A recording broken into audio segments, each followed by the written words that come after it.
അസ്സലാമലൈക്കും. പുതിയ റെസിപ്പിയിലേക്ക് എല്ലാവർക്കും സ്വാഗതം. ഞാൻ മുമ്പ് കാണിച്ചിട്ടുണ്ടായിരുന്നു ചിക്കൻ പക്കോട ഉണ്ടാക്കുന്ന എങ്ങനെയാണെന്നുള്ളത് കാണിച്ചിട്ടുണ്ടായിരുന്നു. അതിൽ നിന്നും വ്യത്യസ്തമായ ഒരു രീതിയിലുള്ള ഒരു ചിക്കൻ പക്കോടയാണ് ഇന്ന് ഞാൻ തയ്യാറാക്കുന്നത്.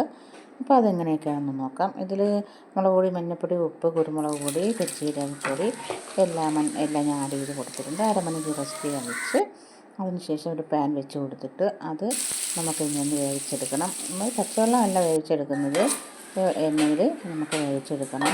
തിരിച്ചും ഇട്ട് കൊടുത്ത് ഒന്ന് വേവിച്ചെടുത്തതിന് ശേഷം അത് തണുത്തതിന് ശേഷം നമുക്കതിലോട്ട് അര കപ്പ് അരിപ്പൊടി, അര കപ്പ് കടലപ്പൊടി, 1.5 സ്പൂൺ മുളക് പൊടി, മഞ്ഞൾപ്പൊടി, കുരുമുളക് പൊടി, പെരുംജീരകപ്പൊടി എല്ലാം കൂടി നമുക്ക് ആഡ് ചെയ്ത് കൊടുക്കാം.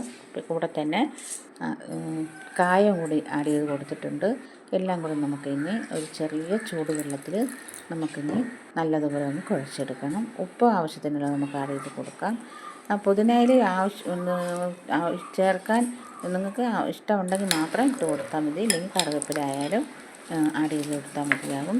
കറിവേപ്പില നിങ്ങൾക്ക് ഇഷ്ടമുണ്ടെങ്കിൽ ഇട്ട് കൊടുത്താൽ മതിയാകും. കറിവേപ്പില ചേർക്കുന്നത് നല്ല മണം കിട്ടും. പുതിനയില ചേർത്താൽ നല്ല മണം കിട്ടും.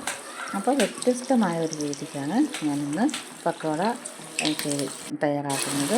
കാരണം ഇത് നമ്മുടെ എണ്ണയിലിട്ടൊന്ന് മൂപ്പിച്ചെടുത്ത് തയ്യാറാക്കുന്നതാണ്. അപ്പോൾ അടിപൊളി ടേസ്റ്റാണ്. മറ്റതും ഞാൻ ഉണ്ടാക്കിയത് അല്ലാതെ ചിക്കൻ പക്കോട ചിക്കൻ അല്ലാതെ നമ്മുടെ നേരിട്ട് തന്നെ മാവെല്ലാം നേരിട്ട് തന്നെ നമ്മൾ കൊടുത്ത് തയ്യാറാക്കിയതാണ്. അപ്പം ഇത് വ്യത്യസ്തമായ രീതിക്കാണ്. പക്ഷേ അന്നത്തേക്കാട്ടി ടേസ്റ്റ് ഇതിന് കൂടുതലാണ്. അടിപൊളിയായിട്ടുള്ള പക്കോട ഇവിടെ തയ്യാറായിട്ടുണ്ട്. നിങ്ങളും വീട്ടിൽ ഇതുപോലെ ഇഫ്താറിനൊക്കെ തയ്യാറാക്കി നോക്കണം. അസ്സലാമു അലൈക്കും.